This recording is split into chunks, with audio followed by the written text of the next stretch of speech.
பேரு பணம் விட்டா கோட்டைக்கு போயிடணும் இப்படி நினைக்கிறவர்கள் மட்டுமே திரைப்படத்தில் வந்ததுனால தான் ஒரு நல்ல விஷயத்தை பார்க்கணும் என்று வருகிற இளைஞனுக்கு நீ என்ன தர்ற? ஒன்றுமில்லை என்கிற கோபம் வருகிற எல்லாருக்கும் வருது. விமர்சகர் வரான்.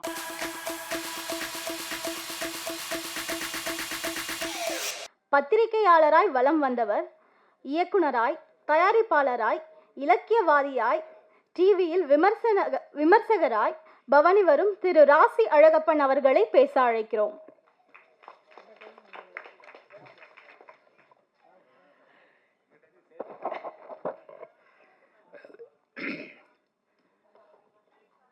நான் தாயின் வயிற்றில் உதித்தவன் சொல்லணும்ல. ஏன்னா இந்த நேரம் பயமா இருக்கு. போடுற துண்டு பூரா வேற மாதிரி கலர் இருக்கு. நான் அந்த கலருக்கு நமக்கு சம்மந்தமே கிடையாது. நான் தேசிய கொடியில் மட்டும்தான் அந்த கலரை ரொம்ப நேசிச்சவன். மற்ற இடங்கள்லாம் அதை நான் உண்மையிலே எனக்கு அதுக்கு சம்மந்தம் இல்லைங்க. நான் அரசியலில் பேசக்கூடாது. இருந்தாலும் என்னை கைப்பிடித்து நாவில் தவழ்ந்து இன்றும் வாழ வைத்துக் கொண்டிருக்கிற என் தமிழ் மொழிக்கு முதல் வணக்கம். இதோடு மனதில் தாங்கி எழுதுகிற எழுத்தாளர்களுக்கும் ஊடக நண்பர்களுக்கும் என்றும் மொழியும் இதயமும் ஒன்றாக இணைக்கிற எல்லா பெருந்தகைகளுக்கும் முதலில் நான் வணக்கத்தை செலுத்திக்கிறேன். மேடையில் இருக்கக்கூடிய ஜாக்குவார்த்தங்கள் தொடங்கி, திருப்புகழையா தொடங்கி, சௌந்தரையா தொடங்கி, கவிஞர் நேதா தொடங்கி, ஆப்பாராசா தொடங்கி பார்த்தீங்கன்னா, இந்த பக்கம் சேது மாதவன், இந்த பக்கம் வந்து வாழ்நாளெல்லாம் 40 ஆண்டு காலம் பாரதியாருடைய புகழை கல்லூரி பள்ளிகளில் செய்வது தான் என் முதல் வேலையை சொல்லிக் கொண்டிருக்கிற நம்முடைய மரியாதைக்குரிய நம்முடைய உதயம் ராம் அவர்கள், இப்படி பின்னாடி இருக்கிறவங்க, ஒரு மகன் தயாரித்து ஒரு தந்தை அவரை நம்பி கதை வசனம் எழுதி ஒரு குடும்பமும் நீங்கள் எழுதுங்கள் என்று சொல்லி ஒரு திரைப்படத்தை உருவாக்கியது என்று சொன்னால் எனக்கு பெரிய ஆச்சரியம். இதெல்லாம் நம்புறதுக்கு தயாராக இல்லை. ஆனால் நீங்கள் எந்த ஊர் என்று கேட்டேன். சேலம்னாங்க. அப்புறம் என்னங்க, தமிழ் திரைப்பட உலகத்தில் சேலம் தான் மாடர்ன் தியேட்டர்ஸ் தான் ஆரம்பிச்சது. ஆரம்பிச்ச ஊர்ல இன்னைக்கு வந்து வெறும் கட்டணம் கூட இல்லை, முகப்பு தான் இருக்குது. காலம் எங்கே மாறி இருக்கிறது? 100 ஆண்டு காலம் தமிழ் சினிமா போய் இப்போ கையில ஒரு பெரிய செல் எடுத்துட்டு வந்து தொழில்நுட்பமும் அறிவும் இருந்தால் படம் பண்ணிடலாம். படம் பண்ணுறதுக்கு மிகப்பெரிய பட்ஜெட். ஒரு கதாநாயகன் கேட்குறான், என்னையா சம்பளம்? சார் நாங்கள் லட்சங்கள்லாம் தாண்டி லட்சியங்களையும் தாண்டி கோடிகளில் மிதக்கிறேன் சார்ந்த. கோடிகளில் கதாநாயகர்கள் சம்பாதிக்கிறார்கள், கோடிகளில் தயாரிப்பாளர்கள் கொட்டுகிறார்கள், அதை விளம்பரம் செய்வதற்காக கோடியாக செலவு பண்ணி செய்கிறார்கள். போய் பார்த்தா 3வது நாள் ஆளே காணும். நீங்கள் சொல்கிறீங்க தேட்டரில் போய் சார் நீங்கள் பேசுகிறீங்க. சில படங்களுக்கு தேட்டரில் சொன்னாலும் வரதில்லை, முதல்ல பேசுறதுக்கே உங்களுக்கு வரதில்லை. திரைப்படம் ஆரம்பித்தது வந்து ஒரு எழுத்தில் தான், ஒரு சின்ன சொல் தான். திரைப்படத்திற்கு முதலீடு என்பது சிந்தனை தான். இப்போதான் எல்லாம் மாறிடுச்சு. ஆரம்பத்தில் இலக்கியவாதிகள், நல்ல சமூகத்தில் பற்று கொண்டவர்கள், அவங்க நம்ம படம் பார்த்து இந்த நாடு மாற வேண்டும் என்று, வாழ்நாளெல்லாம் மாற வேண்டும் என்று சொல்லி உள்ள அவர்கள் திரைப்பட உலகத்துக்கு நுழைஞ்சாங்க. பாரதிதாசன் அப்படித்தான் போனார். அன்பேங்கிற வார்த்தை அவர் தான் திரைப்படத்தில் விதைத்தார். அது முல்ல நாதா, சகியே, தமிழ் வார்த்தையே கிடையாது. பாரதிதாசன் போனார், பேரறிஞர் அண்ணா போனார், கலைஞர் போனார், முரசொலி மாறன் போனார். இப்படி சமூகம் மாற வேண்டும் என்று நினைக்கிற எழுத்தாளர்கள் மட்டும்தான் இந்த திரைப்படத்தை கையில் பிடிச்சாங்க. இன்னைக்கு யாரெல்லாம் பிடிக்கிறாங்க நான் சொல்லக்கூடாது. ஆட்சிக்கு போகணுங்கிறதுக்காக சமூகத்தில் ஒரு தெருவோட நடக்காம, ஒரு நாளும் நம்முடைய கதவை தாண்டி வந்த அந்த வேலைக்காரனையும் பார்த்து பேசாம, உச்சபட்சத்தில் இருக்கிறவர்களெல்லாம் இப்ப திடீர்னு என்ன வர்றாங்க, சமூகத்தின் மேல் அக்கறை கொண்டு நான் ஆட்சி செய்ய வேண்டும் வருகிறார்கள். வர்றது தப்பு இல்லை, நான் வர்றது தப்பு இல்லை. ஆனால் அப்பொழுது இருந்தவர்கள் அப்படி இல்லைன்னு ஞாபகப்படுத்துறேன்.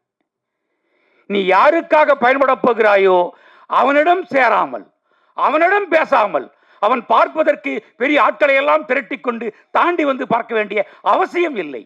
ஒரு சமூகத்தில் பயன்பட வேண்டும் என்று சொல்கிறவன் தான் திரைப்படத்தில் எழுத ஆரம்பிச்சான். கதை எழுதினா, பாட்டு எழுதினா. பட்டுக்கோட்டை கல்யாண சுந்தரம் வந்து மனுஷன் சாப்பிடுறாண்டா தம்பி பயலி, அதுக்கப்புறம் வேறு வார்த்தை சொல்றதுக்கு ஆள் இருக்கா? தூங்காதே தம்பி தூங்காதே. ஆள் இருக்கா? சிந்திக்கிறவன் சமூகம் மாற வேண்டும் என்று சொல்கிறவன் அந்த தொழிலுக்குள்ள வந்தான்.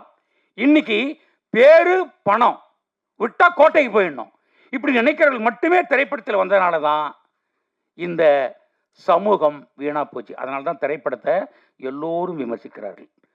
விஜய் முரளி சொல்லுகிற போது எனக்கு மனசு வலிச்சது. ஒரு திரைப்படம் எடுத்து விட்டு அதை நீங்கள் வந்து தேட்டருக்குள்ளே போய் ஏன் சார் கேட்குறீங்க? எங்கே கேட்டால் என்ன, நீ என்னவா இருக்கிற, அதெல்லாம் முக்கியம். நீ அந்த படத்தில் என்ன செய்தாய், என்ன கொடுக்கிறாய், கஷ்டப்பட்டு வேர்வை சிந்தி உழைச்சி அப்பா அம்மாவை ஏமாத்திட்டு வந்து காசு எடுத்து வந்து ஒரு நல்ல விஷயத்தை பார்க்கணும் என்று வருகிற இளைஞனுக்கு நீ என்ன தர்ற? ஒன்றுமில்லை என்கிற கோபம் வருகிற எல்லாருக்கும் வருது. விமர்சனம் ஆகிறான். விமர்சனம் செய்பவன் தவறல்ல, நீங்கள் சரியாக இருக்க வேண்டும். எந்த காலத்திலையும் படைக்கிறவன், எழுதுகிறவன், நடிக்கிறவனை விமர்சிக்க வேண்டாம் என்று சொல்லாதீர்கள். விமர்சனம் வேண்டும். விமர்சனம் வராமல் இருப்பதற்கு நீங்கள் பழகிக்கொள்ளுங்கள். இப்படி சொன்னா இவன் யாரையோ இடிச்சு சொல்றாயா அதுதான் தெரியுதுன்னு சொல்றாங்க. கிடையவே கிடையாது. ஒரு மனசாட்சி உள்ளவனாக இந்த படத்தை பார்க்கிற போது உங்களுக்கெல்லாம் தெரியும், இந்த படத்தை பற்றி நான் பிரமாதமாக இருக்கு நீங்களா என்றெல்லாம் சொல்லவில்லை. இந்த படம் தன்னுடைய தகுதியோடு என்ன செய்ய வேண்டுமோ அது செய்யும். ஒரு படைப்பு தனக்கான இடத்தை அதை தேடிக்கொண்டு கண்டுபிடித்து விடும். இப்ப தமிழ் பேரே இல்லைன்னா அதுதான் தமிழ் படம். இங்க கூட பாருங்க 2K ஹார்ட்ஸ். நான் சொன்னேன் எந்த லாங்குவேஜ், ஜெர்மனா? 2Kவே எனக்கு புரியல. அது ரொம்ப நாள் ஆயிடுச்சு எனக்கு. 2K என்னென்ன 2000 ஆடா பாவீங்களா? 2000 சொல்ல முடியாதாடா, அது பெரிய வார்த்தையா? 2Kன்னா ஓ சரி ஒழிஞ்சு போகுது. ஹார்ட்னா இதயம், இதயம் தானே, இதயங்கள்னு வரணுமே, ஒரு எஸ்ஸாவது போட்டு தொலையலாமே அப்படின்னு நினைச்சேன். நான் கேட்கல. இப்போ இருக்கிற பிள்ளைகளும் கேட்க மாட்டாங்க. ஏன்னா 2K ஹார்ட் இதயம் எப்படி இருக்குன்னா, நான் வளர்றேன், நான் பார்க்குறேன். அந்த நேரத்தில் இதயம் முரளி ஒரு ராகம் தீராஞ்சார் நான் பார்க்கும்போது லிபர்ட்டி தியேட்டரில் அந்த 100 நாள் படம் ஓடுகிற போது காதல் என்னால் என்ன என்றால் ஒரு பெண்ணை பார்த்து தன்னை பிடிக்காமல் முகம் சுளித்து விடக்கூடாது என்ற பல வருடங்கள் நடப்பான் பின்னாடி. ஐ லவ் யூ காதலி என்று சொல்வதற்கு பல ஆண்டுகள் எடுத்துட்டு வந்தான். ஏன்? இதயம் முரளி, முரளியே ஒரு படம் முழுக்க அப்படி போய் கடைசியில் தான் காதல் சொன்னார். இன்னைக்கு சாதாரணமாக பள்ளிகளில், நான் மாநகர பேருந்துகளில் செல்கிற பழக்கம் உண்டு எனக்கு, போறேன். இன்று என்ன நடக்கிறதுன்னா 8வது படிக்கிற ஒரு பெண் ஆண் மடியில் உக்காந்துக்கிட்டு ஏடா மச்சான் கண்டுக்கவே மாட்டேங்கிற, நான் உன்னை எவ்வளோ நாள் திரும்ப ஃபாலோ பண்ணிக்கிட்டு இருக்கேன் என்று சொல்கிறார்கள் என்றால் அவர் நான் குறை சொல்லவில்லை. உலகம் மாறிவிட்டது.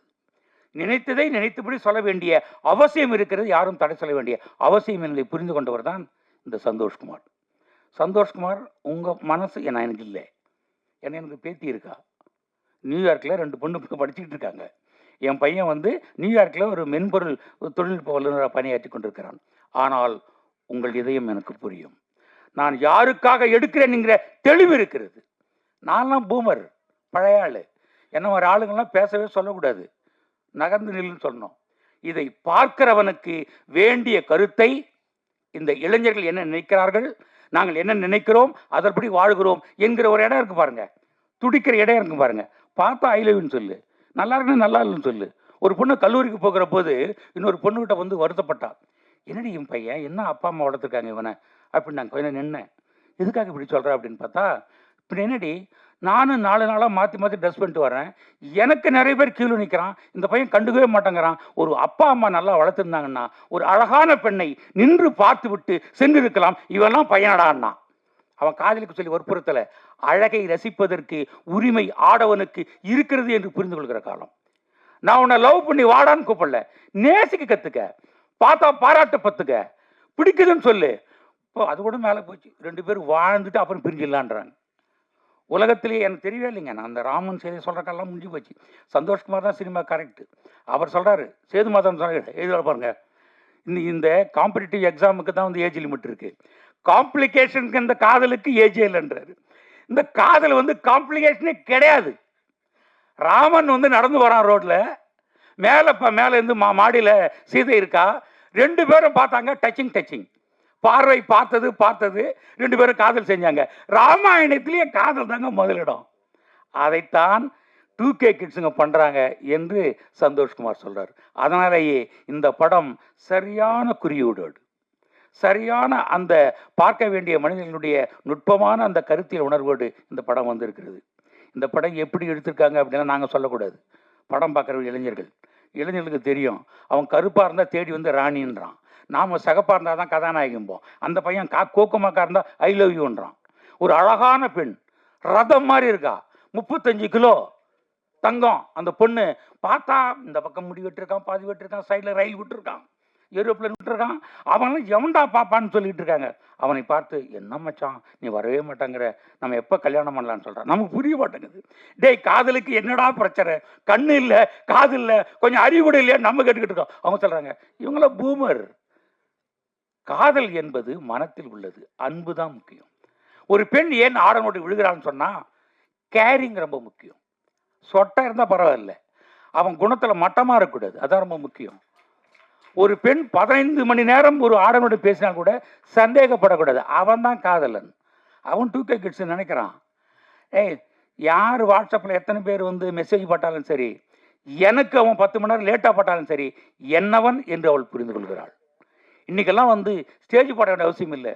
தொழில்நுட்பம் கற்றுக்கிட்டு வாட்ஸ்அப்பு நைட்டு 12 மணிக்கு மேலே முடிச்சுக்கிறேன்னு பார்த்தீங்கன்னு சொன்னால் பாதி பேர் பசங்க தான். நைட்டில் எந்த ஸ்டேஜும் இல்லாமல் எந்த இடம் இல்லாமல் கோயில் குளம் பூங்காலாம் கிடையாது. இப்போது வாட்ஸ்அப் தான். வாட்ஸ்அப்பில் வந்து பார்க்குறாங்க. நேற்று அந்த காலேஜில் உன்னை பார்த்தேன், ரொம்ப பிடிச்சிருந்தது, நான் கூட உன்னை பார்த்தேன், அப்பயே பேசுவேன்னு பார்த்தேன், ரொம்ப லேட்டு, இப்போவாது நீ எனக்கு மெசேஜ் பண்ணுறேன்னு கேட்குறான். எப்படி நம்பர் வாங்கினேன்னு கேட்கல, ஏன் மெசேஜ் பண்ணுறேன்னு கேட்குறான். மனம் தூய்மையாக இருக்குது. நினைச்சா பேசு, பிடிக்கலன்னு நான் சொல்கிறேன், நீ அது பிடிக்கலன்னு பயந்துக்கிட்டு தூரம் நிற்காதே என்று நினைக்க உலகத்துக்கு சந்தோஷ்குமார் மாதிரி ஆளுங்க தான் கரெக்டு. அதனால தான் வந்து தொடர்ந்து 3 படமாக கொடுத்துக்கிட்டு இருக்காரு இந்த ப்ரொடியூசர் ரொம்ப விவரமானவர். நான் முதல்ல ஜவுளி கடை ஓனரோன்னு நினச்சேன். கலர் கலராக துண்டு எடுத்துன்னு வர்றாரு. நமக்குத்தான் அந்த கலர் வந்துச்சு, பல பேருக்கு பல கலர் வந்துச்சு, வர்றவங்களுக்கெல்லாம் துண்டு போடுறார். ஆனால் ஒன்று புரிகிறது, ஒரு தயாரிப்பாளரை ஒரு இயக்குனர் பட்ஜெட்டில் துண்டு போடாமல் செய்கிறது தான் ரொம்ப முக்கியம். அதே போல தான் பார்க்கிறவனுக்கு மனசில் குண்டு போடாமல் நீங்கள் படம் எடுத்தீங்கன்னா தான் இந்த இயக்குனர். இரண்டையும் இந்த அறிவார்ந்த இந்த கலைஞர்கள், நான் பிரைஸ்வுடனுடைய மகனை பார்த்து மகிழ்ச்சியாக இருக்குது. அவர் லிபர்ட்டி தியேட்டர் பக்கத்தில் மக்கள் குரு ராம்ஜி எனக்கு அறிமுகப்படுத்தினார். அப்போ அவர் எனக்கு ஜோசியம் பார்த்தார் கையில் பார்த்து. அப்புறம் தான் கவிஞர் அவர், அதுக்கப்புறம் பாடலாசிரியர். அவருடைய தலைமுறையில் அவருடைய மகன் இசையமைப்பாளர் இருக்கிறார்.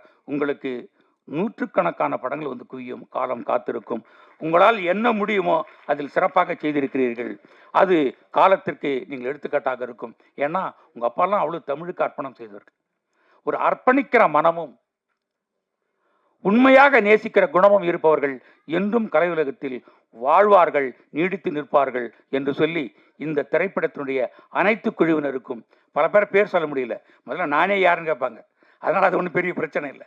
இந்த கலையில் இந்த படத்தில் இருக்கிற அனைத்து கலைஞர்களுக்கும் நான் உண்மையிலேயே பாராட்டி, இந்த படம் வெற்றி பெற வேண்டும். போட்ட பணம் எடுத்தால் போதும், அதுதான் வெற்றி. இருந்தாலும் 20% குறைந்தாலும் அதுவும் வெற்றி என்று புரிந்து கொண்டு 4வது படத்திற்கு தயாரிக்க துவங்கிவிடுங்கள் சொல்லி வாழ்த்தி வணங்குகிறேன். நன்றி, வணக்கம்.